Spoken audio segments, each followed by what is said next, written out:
Shalom Bapak Ibu Saudara. Pada kesempatan kali ini kita boleh berjumpa kembali. Oleh karena kasih kemurahan Tuhan, kita masih bisa saling menyapa. Itu semua juga oleh karena kasih kemurahan Tuhan buat kita semua. Dan saya percaya Tuhan masih memberkati kita semua. Puji Tuhan, Bapak Ibu Saudara, pada kesempatan ini saya akan melanjutkan kembali perbincangan kita, percakapan kita mengenai doa yang diajarkan oleh Tuhan Yesus yang ditulis oleh Lukas. Ya, selama ini Bapak Ibu Saudara mungkin sangat mengenal doa yang ditulis oleh Matius, yang tertulis dalam Injil Matius. Dan memang sebagian besar gereja mengajarkan doa Bapa Kami itu diambil dari Injil Matius. Saya tidak menyalahkan mereka, tapi ya itu memang sudah ada dan tradisi umum. Pada kesempatan kali ini saya mengungkap kembali sedikit perbedaan dari tulisan Lukas. Kalau kita belajar Lukas, mungkin Bapak Ibu Saudara sudah sangat sering membaca Lukas. Karena Lukas itu Injil yang bagi saya sangat mudah dipahami. Kenapa? Karena menceritakan Tuhan Yesus dari sisi kemanusiaannya. Dia sebagai anak manusia. Kalau kita baca, Bapak Ibu Saudara akan perhatikan anak manusia itu adalah gelar yang dia pakai. Nah, oke. Kita akan membaca saja Alkitab kita. Bapak Ibu Saudara sudah siapkan Alkitab. Ya. Kita akan membuka di dalam Lukas pasal 11 ayat yang keempat. Lukas 11 ayat yang keempat. Oke. Saya akan baca buat kita semua Bapak Ibu Saudara. Dan ampunilah kami akan dosa kami, sebab kami pun mengampuni setiap orang yang bersalah kepada kami. Dan janganlah membawa kami ke dalam pencobaan. Oke. Pada bagian ini yang kita pelajari ada, saya catat mungkin beberapa hal ya Bapak Saudara. Tapi kita akan lihat secara pelan-pelan apa saja sih di ayat yang keempat ini yang bisa kita bawa di dalam kehidupan kita, apalagi di tengah kondisi seperti saat ini.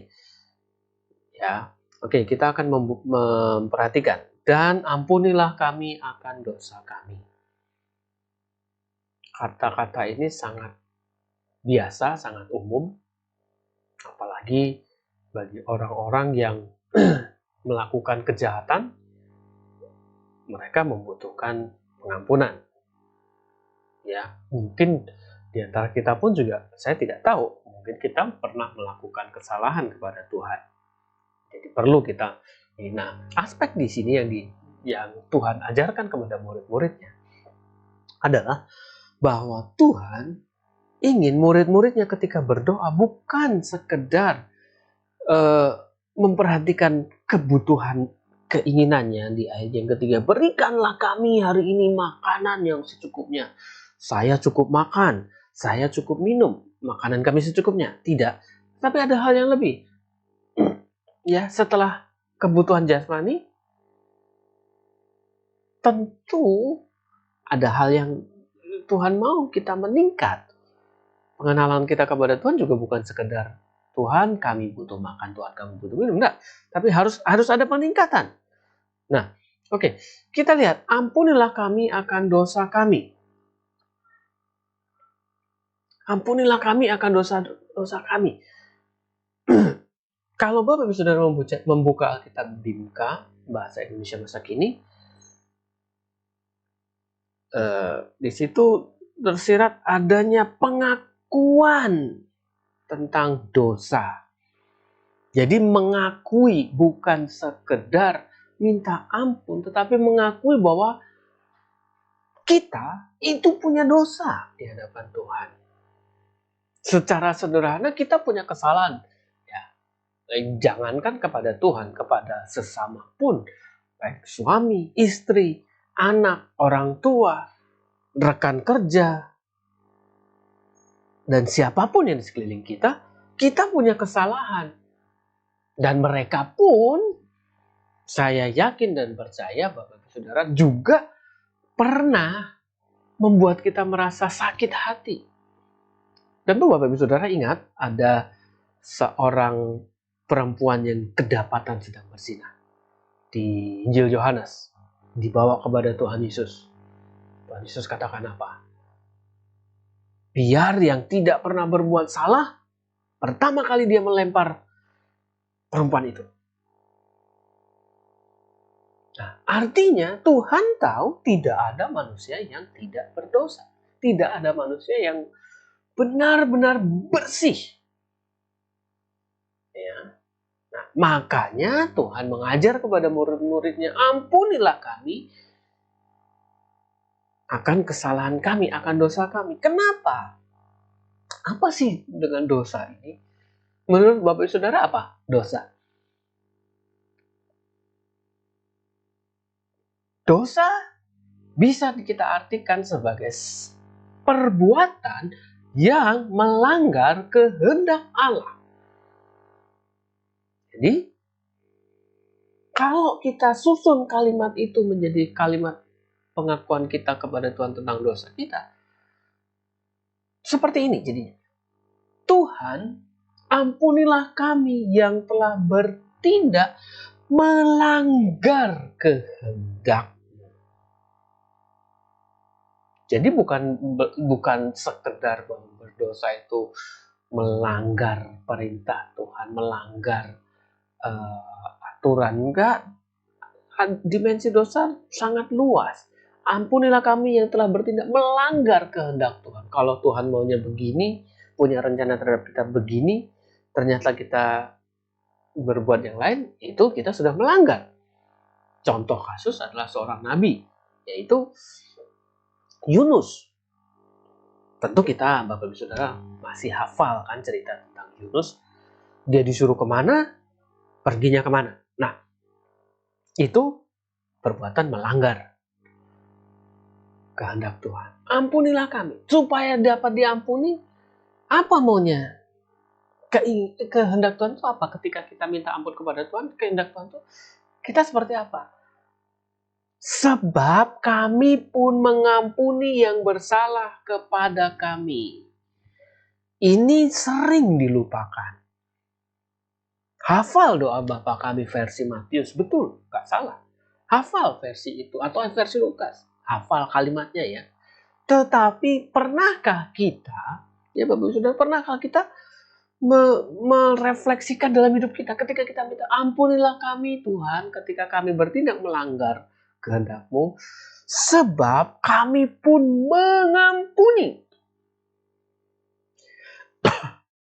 Jadi bukan sekedar kita minta maaf kepada Tuhan, minta ampun kepada Tuhan, tapi sebetulnya kita tidak pernah mengampuni orang-orang yang bersalah kepada kita. Yang mungkin saya nggak mau memaafkan dia, nggak mau karena dia begini, karena dia begitu. Bapak Ibu Saudara, itu kita sudah melanggar bagian ini. Ya. Bagian ini diterjemahkan dalam Injil Firman Allah yang hidup, dikatakan karena kami juga mengampuni setiap orang. Mengampuni setiap orang yang bersalah kepada kami.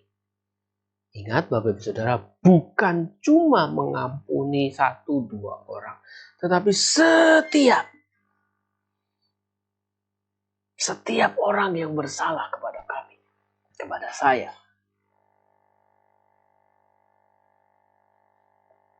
Setiap orang. Mungkin ada orang yang 2 hari yang lalu bikin kita kesel dan kita tidak bisa mengampuni. Itu harus kita lakukan. Kita harus bisa mengampuni setiap orang yang bersalah kepada kami. Jangankan 2 hari yang lalu, 5 hari, 10 hari, berhari-hari yang lalu. Wow. Ingat Bapak Saudara, ketika kita mengakui Tuhan saya punya dosa. Betul, di dalam Yakobus dikatakan, minta ampunlah kepada Tuhan sebab Allah itu setia, mengakulah dosamu karena Tuhan itu setia, dia akan mengampuni. Tapi syarat pengampunan itu adalah karena kami juga mengampuni setiap orang yang bersalah kepada kami. Contohnya Tuhan Yesus sendiri ketika di kayu salib, Tuhan Yesus katakan apa? Jangan apa? Oke, nanti Bapak Ibu sudah lihat sendiri di Yohanes. Ya, di semua Injilnya ada. Oke, nah terus setelah itu kita lihat lagi bagian selanjutnya. Kemudian setelah mengampuni apa lagi? Dan janganlah membawa kami ke dalam pencobaan. Membawa dalam pencobaan. Kira-kira apa sih? Bapak Ibu Saudara boleh lihat di dalam Lukas.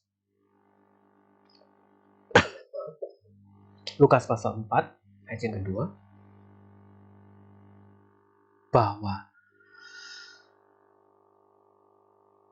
doa ini dapat memberikan pengertian kepada kita bahwa Allah berkuasa pada setiap kejadian dalam kehidupan manusia. Jadi, Bapak Saudara, kenapa Tuhan berkata demikian di dalam ini? Saya akan membawakan dalamnya hal yang sederhana itu. Jangan biarkan kami menyerah pada godaan. Artinya, ketika ada apapun yang menggoda, menggerogoti, mencoba iman kita supaya jatuh, jangan sampai kita menyerah. Setelah kita minta pengampunan, setelah kita mengampuni, Tuhan ingin kita tidak menyerah pada godaan. Tidak menyerah pada keadaan apapun. Allah mengerti, Allah peduli segala persoalan yang kita hadapi. Bapak Ibu Saudara, jangan biarkan kami menyerah pada godaan. Karena apa? Karena Tuhan itu peduli. Makanya ketika Tuhan mengajarkan kepada murid-muridnya, kepada kita semua, doa yang indah ini adalah jangan biarkan kami menyerah. Tuhan, artinya Tuhan, kami tidak mampu kami sendiri. Tidak mampu kami lakukan sendiri menghadapi keadaan. Hanya Tuhan yang sanggup menolong kami. Dan biarlah Bapak Saudara, pada kesempatan-kesempatan yang Tuhan izinkan, yang tidak bisa ke kantor, yang tidak bisa ke sekolah, yang tidak bisa beraktivitas secara normal, seperti dulu-dulu lagi, jangan biarkan kami menyerah Tuhan pada godaan. Karena Tuhan peduli. Dan biarlah Bapak Saudara, kita tetap yakin Tuhan akan memberkati kita semua. Kalau kita menyerahkan kehidupan kita kepada Tuhan. Puji nama Tuhan. Tuhan Yesus memberkati Bapak Saudara.